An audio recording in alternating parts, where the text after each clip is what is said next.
প্রিয় ভিউয়ার্স, আপনারা যখন ফেসবুক চালান তখন এরকম নিচের দিকে যখন করে স্ক্রল করেন তখন দেখতে পান ভিডিওগুলো অটো প্লে হতে থাকে। ফলে আপনাদের অনেক বেশি ডাটা খরচ হয় এবং যারা কন্টেন্ট ক্রিয়েশন করেন তাদের পেজের ভিউ এবং রিচ অনেক কমে যায়।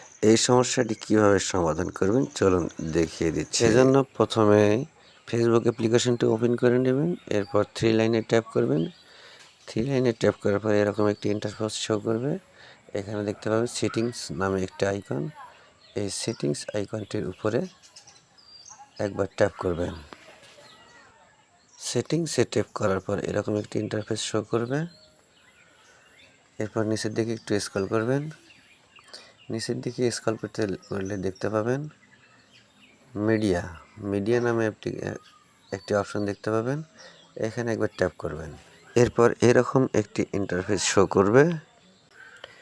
এখানে আপনি দেখতে পাবেন auto play in feed and story.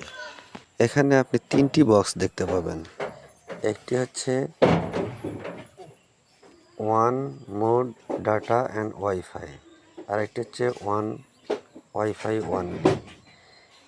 এখানে প্রথম যে কোনো দুইটিতে আপনি টিকমার্ক দেখতে পাবেন, কিন্তু আপনি এর কোনোটিতে টিকমার্ক তুলে না দিয়ে নেভার যে খালি বক্সটি রয়েছে এখানে টিকমার্ক তুলে দেবেন।